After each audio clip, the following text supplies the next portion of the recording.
Nike performs 4 times better in cooking content than it does. If I used to spend $1 million on creative and now I'm spending 100 grand on creative, as a brand, I've got 900 grand to flood the market with my creative now. Chaos is a ladder. So if you see chaos, that's your opportunity. They can do the services of the big holdcos without the overhead of the big holdcos and compete for business they never could have gone after. Like, what a game changer. Put a few designers like in a war room with some pizza and shitty music blaring all night. They're going to come up with some really good ideas that there's no chance AI is coming up with. Welcome to Agency Bytes. I'm your host, Steve Guberman from Agency Outsight, where I help agency owners build the business of their dreams. This week on Agency Bytes, I'm joined by Zack Rosenberg, founder and CEO of Cortex, a video intelligence company helping brands connect what people watch to what they actually buy. Zack is a lifelong entrepreneur who's building towards something bigger than just ad tech. He's on a mission to shift the industry from audience assumptions to real content intelligence. Thanks for joining me, Zack. Thanks for having me, Steve, and great intro. Thank you. Hey, thanks. I did not rehearse it. Cortex, man. It's been on my radar for a couple of years. We met, I guess, 3 years ago now. Sounds right. What was it? New Jersey Media Marketing something New Jersey Marketing Conference. Yeah, there you go. One of the keynotes there. Yeah, and I got to say, prior to that, I had heard of CTV. I had heard of some of the enhancements going on. I've seen some on my own TV. But when you talked about and showed some of the things that you're doing with Cortex during your keynote on screen, and I think you showed like some like Adidas soccer jersey, like in game, that I like, my mind was absolutely blown away. So talk through kind of your journey to launching Cortex, what Cortex is all about. By the way, as you're listening, Cortex is spelled with a Q because why not? It's got to be it looks like a brainstem. So there was some branding element there. And also there are other, Cortexes with C's, but the Q really stands out. So yes. Yeah. So what was your journey in launching it, and what are you guys up to? Do you want the version with tiers, without tiers? Let's get emotional, man. Bring us in. Great. I'll find the tissue box. The journey really started with, in a previous role I was working with all these content creators, all these publishers, and they all have the same struggle. Video is very expensive to produce. It's where most of their audience is. They struggle to monetize it because they struggle to understand it. And so, yes, the very first product of Cortex is an in-video ad experience called OnStream, which would dynamically surface ads based on what people were watching. And we started to really connect the dots in our own mind. It's like, well, when I watch this piece of content and I see an ad for this type of product, what happens? Is it the things that we assume are going to happen, or something interesting? And the something interesting became the thing. We talked about, maybe in that presentation or maybe not, how Nike performs 4 times better in cooking content than it does. And as I often joke, when I think about my friends who really love watching basketball, there's a pretty good reason that they're not playing basketball. But if you're watching healthy cooking content and you care about health and fitness, you care about Nike's products, perfect linear line that is completely untapped. Started to realize, wow, you can learn a tremendous amount based on what people watch, yes, across CTV or YouTube or web or wherever. How do we make that actionable? That's what Cortex has evolved to over the years. So it's a software that layers into video production ad buying, or onto the networks, or like where does it plug in, and who's like the key target for you? Yeah. So the key target, I'll start backwards. The key target are data teams within brands and agencies, as well as investment teams who want to utilize this understanding of who's watching what content and make it actionable. In terms of that activation product, it's working with video players, publishers, platforms to make that solution available. So it's kind of one by one, or one to many if it's the platform itself, but really, it's about how do we utilize the data, and that's just one way to activate it. And what inspired you to launch this? What inspired me to watch it is, well, first, my cousin and I started many, many years ago thinking that what, ESPN the Ocho is in the dodgeball movies would be what social would turn into. So we acquired the rights to these very small independent sports leagues, Ultimate Frisbee, Major League Eating, fan control football, which is actually really big now, which is amazing. And like all these like very small sports leagues, and we started broadcasting their games through our Facebook page, YouTube, Twitch, Twitter, thinking, hey, we could build not 10 million people watching these things, but 100 different programs with 10,000 people each, right? And that was doing it. So the social platforms didn't allow you to monetize your own content with ads, so we had to find unique, interesting ways to integrate sponsorships into the programming that we were doing. So that was kind of the first foray into it. It was, okay, how do we better monetize our own content as content creators? But then, as I mentioned, started to think, well, is this the right message or the right ad to appear within the content? Well, if we don't know what the content is or what's happening within the content, how do you know if it's the right thing? Then how do you take the consumer element into that too and go, well, this is what we thought, but actually the data is telling a very different story. So I would say that's the evolution over time of how we got from step A to step, now I guess V. I don't know, wherever we are on that journey. VWXYZ. Yeah. Yeah. Interesting. So you talk a lot about how you're a data guy, you're an ad guy, you're plugged into the ad community, at least the New York metro area, Montclair, New Jersey. But what your software is doing is helping people commit to the brands that they're watching, and the data that you kind of support that with is that once somebody's committed to the idea of buying something, that first brand that hits their eyeballs, they're buying, it's in their shopping cart on the TV, Yeah. like 3/4 of the time. And I would even start earlier than that. I think a lot of marketers are convinced that buying intent starts at search. I Mhm. just miraculously had this idea. I went to Google, I typed it in, and that's where now know that that's just not the case. And in fact, I think what we have learned over the several years we've been doing this is that you're more likely to come up with the inspiration for a purchase based on the videos you watch. So, you're scrolling through TikTok or YouTube or watching TV or whatever, and this home remodeling show comes up, and you're seeing, oh man, I wish I could redo my fireplace, right? That inspired you to then go search and say, I want a fireplace. So, what we're trying to help marketers do there is identify those intent signals way before they've hit the search bar based on what they're watching. And it's, as I said, it's never what you really suspect. BMW is another good example where home and gardening shows drove more people to the dealerships because people who care about how beautiful their home looks and the aesthetic of it care about what's in the driveway too. Hmm. So you start to make these connections that you go, of course that makes sense. But if you walked into the brand and you pitched, hey, we're gonna only advertise on home and gardening shows, you'd be laughed out of the office. But the data is the data. And so that's what we're really trying to help the marketers understand is that your audience tells you a lot about them through the shows, through the content that they consume across all these different channels. How do you harness that and make it usable? So is it more that when agencies are building content for their brands, for their clients, Mm-hmm. they need to be more generic in where it's going to be delivered, because now AI is putting their content where they might not even think it's going to go? I would say the exact opposite. Okay. Tell me Kind of more going about back to that. my example about targeting people who like Ultimate Frisbee. What a gift, right? One of the greatest things that I think AI is going to really do for all of us is help people learn the way that they like to be taught. And if you take that same idea to creatives, I don't have to talk to you the same way that I have to talk to somebody else. And in fact, we a perfect example of this was Nationwide Insurance gave us a couple of different creatives, and they said this is the person that we're going after. It's like, well, this creative is a couple in the kitchen. This creative is a group of people hiking. Those aren't the same people. Yes, I know you want to reach as many people as possible, but you're trying to, these creatives are talking to someone, and it's not everybody. So, how can you be both broad and micro targeted at the same time and let the creative speak for itself?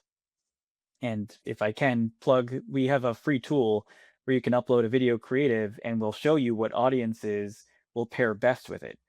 And so that's the very idea of let's be broad, but we could still be kind of out there with a scalpel too, looking how to talk to people specifically. And that goes back to that creative example where, I think we are months away from a world where you're going to see 10,000 versions of the same ad, right? Literally talking to you different than me. We probably fit in the same demographic buckets. We live in the same area, all this sort of stuff. But I think we're now going to have very different stories to tell based on the creative. So broadly specific, but to your point of Yeah. 10,000 versions of the same ad, I mean, that's a big play for AI in the creative variation game. And we're going to learn a lot. My hope there is that I think that a lot of folks live by this mantra of being data driven. I feel like I've heard this for a decade, right? Like we're only data driven. We only do what the data tells us. I hope the pendulum swings back to data supported. And the Mm. distinction there for me is that data driven is you just wait for the results and then you say, okay, this worked. Let's do more of that. Whereas data supported is when you have a hunch, you have a gut feeling, let's see if this works. And human creativity comes into play. And I think what we're going to start to see, and I noticed this during the Super Bowl, certainly a lot more last year than this year. I don't know if I watched the commercials as closely this year, but it felt like of the top 10 ads as ranked by consumers the day after, 7 of them had the same story. The little girl, the little dog, the horse, the, person who wasn't included, wasn't helpful, but then they saved the day at the end. It's like 7 of the top 10 ads were the same thing, all with this same data-driven insight. Like, is that where we're all headed? I hope not. Let's be data supportive, be creative, and use that to our advantage as opposed to just letting AI, figure it out for us, which I think is going to always come to the same conclusion for everybody, which is why you have to start with a new thesis. That's an interesting mindset. So I've always been creatively led, data supported in going with a hunch. And that's just the way I was trained. It's the DNA that I was brought up in the creative space. A lot of the agencies that I have partnered with, that's how they drive. Mm-hmm. The data driven ones claim we're using the demographic data. We're using all the data points point to this. So let's use Yeah, whatever, the blonde haired girl, because that tested best with the markets. sure. But if you're seeing that 70% of the commercials resonated best because they were data driven storylines, like why wouldn't you follow that and allow AI to point you in that direction for greater efficacy on the development of the creative and the ad spend itself? I would say 2 things immediately come to mind because you're right. Follow the data, right? That there is a reason and a rationale, but it also depends on how you're asking the questions, Yeah. right? So that's part one. Part two is that our research has found that 88.98% of video content is miscategorized. 9 That's out a of every 10 huge number. videos Holy shit. is miscategorized. So the idea that the data is solid has to be question number 2. Right. And if you put garbage in, you get garbage out. And, depending on what models you're using, or if you're using your own data or whatever the case may be, who knows? So I do think that the ability to iterate on creative will help us tell stories to people, as I said, in a way that resonates better with them. And I think that's the real magic. How we come up with stories, that should always be creative led. Yeah. Yeah. And I agree with that. Creative led, I think, is just the right way to do it. It leads with a human, it connects with humans. I think people know people better. I think empathetic curiosity is just the greatest tool that we have. Mhm. Hopefully robots never have that tool. Yeah, I hope At so. least not in our lifetimes. You I know, guess it, it, on go ahead.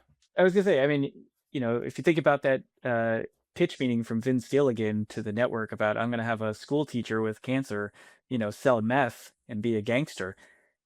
I don't think the data-driven approach to that would have been like, yeah, all signs are pointing yes. Like this is gonna be a huge hit and everyone's gonna love it.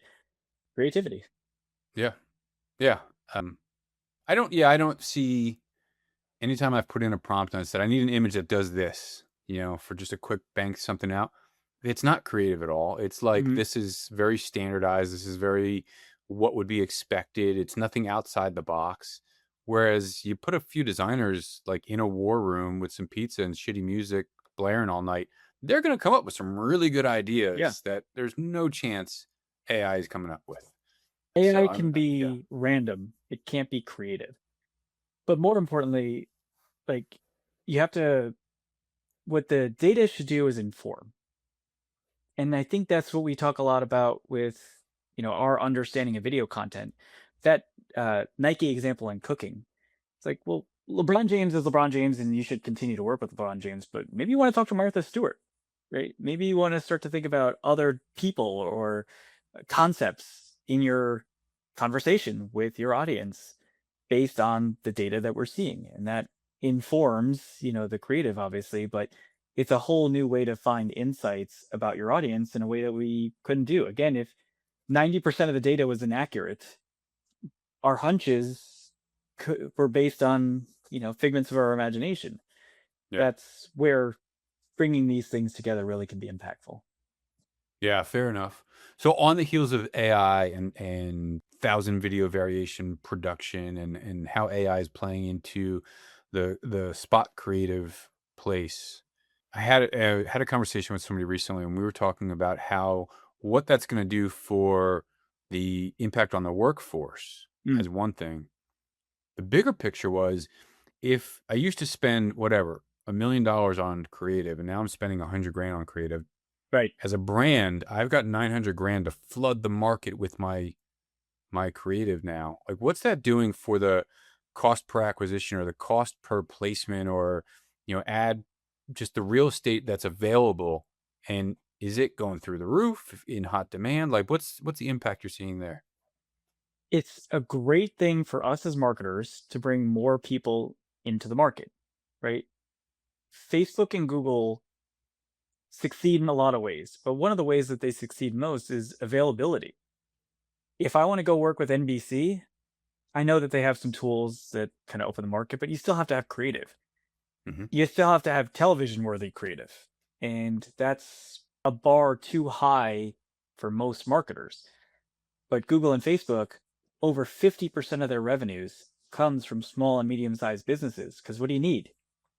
An image, a couple lines of text, Yep. off you go. So I think that this is a revolution that's certainly positive for the industry. So yes, there's a lot of places that garner attention, but a lot of those places have been a bridge too far for most marketers. So this is a wonderful thing. I think about my dad's a small business owner. 10 years ago, I pitched him the idea, you got to do more marketing, of course. Yeah, of course I said that. And that wasn't feasible. Like, what was I going to do for him? But now we can have a real conversations like, hey, we can take some of these concepts and now we can turn it into marketing collateral in a matter of minutes. And now it could be a video creative and now it could be this and that. What it does to the workforce, I don't know that I have all the answers to that question either. But, one of the things that I've seen, at least in my business or as I look ahead, is I think there's this assumption that costs and prices are going to come down, which I don't believe is actually going to be reality. I think the prices are going to go up. And at some point, you might actually say to yourself, well, wait, if I have a employee that makes X, and now my bills for the AI training and models and all this sort of stuff is Y, well, wait a minute. I'm actually kind of capped on my human costs versus the variable, Yeah. cost of. So let me use a bad example, but an example nonetheless. If you have a full-time employee, they might work 41 hours. They might work 43 hours. They're going to finish the project, whatever the incentive is. That's to the benefit of the agency that they're getting those extra hours. There's not a single second of AI usage that you are not paying for every single token, every single use forever.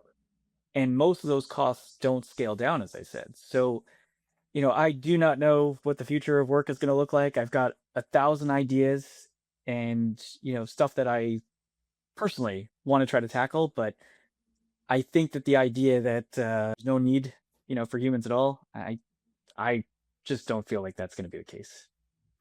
I also don't think it's the case. I do think there's going to be a massive shift. We're seeing a big depletion in the junior talent pool being fed into, at least in our industry. I'm sure it's in a Mhm. lot of other industries. And I think that's going to screw with what does it look like in 3 to 5 years when we need middle management. Sure. There's going to be a massive void there. But yeah, I think it's going to be a not a one-to-one, but it's going to be a swap of, instead of, the cost of this creative being whatever $1 million, is it going to be $100,000? No, because we still need prompt engineers, and we still need designers, and we still need Yeah. tech stack and all these other things. So I don't think it's going to be that drastic. I was merely But like what using advantage that. for all the people who watch and listen to your podcast, right? Yeah, They can do the services of the big holdcos without the overhead of the big holdcos and compete for business yeah, they never could have gone after. Like, what a game changer. And, my hope, and, we talked about this before, is that they take advantage of that opportunity. yeah. And I haven't felt it in a lot of conversations I've had with agency owners and mid-sized agencies where, I could see the holdcos having that pricing issue where all of a sudden, as you said, a creative goes from 10 million down to a million, and now they've got the overhead, like they can't move the way that smaller agencies can. Scale up, scale down is offer services and elements that the big holdcos would take a long time to get to. So I don't know if you're a Game of Thrones fan. I certainly loved books, the original series, and my favorite line comes from the character Littlefinger, where he said, basically, it's the version of Blood in the Street by Gold, but chaos is a ladder. So Mhm. if you see chaos, that's your opportunity. Well, I would say that sufficiently we're seeing chaos. Fully agree. And I do think, to your point, the smaller, more nimble agencies have an opportunity. We've seen a shift over the past 5 years of the smaller agencies taking chunks from the holdco retainers, taking projects that otherwise would have gone to the McCanns of the world and the Right. Ogilvies of the world. And so we've seen that shift. We've also seen the shift of more and more AOR agreements turning into project-based work so that the brands can delve it out more to, yeah, larger big picture strategy stuff is going to the holdcos, and the production and development of certain things is going to the independent shops. So I also think we're seeing a massive shift in the independent shops kind of flailing about out of fear of what the tsunami of AI is going to do for them Yeah. or to them. And so there's a lot of M&A activity, mergers and acquihires and things like that, which I'm all for because I think it's exciting as hell. But Yeah. there's amazing opportunities for these nimble shops to leverage what AI can do to help them. You started to talk about like Well, your involvement in what this kind of reshape of the future of workforce looks like. yeah. What are you doing with that? What are you doing locally? Talk about Montclair Media Group. Sure. Just to finish one thought on what you just said, and then I'll get into that. Yeah. This concept of a data spine is something that I had never heard of 6, 7 months ago.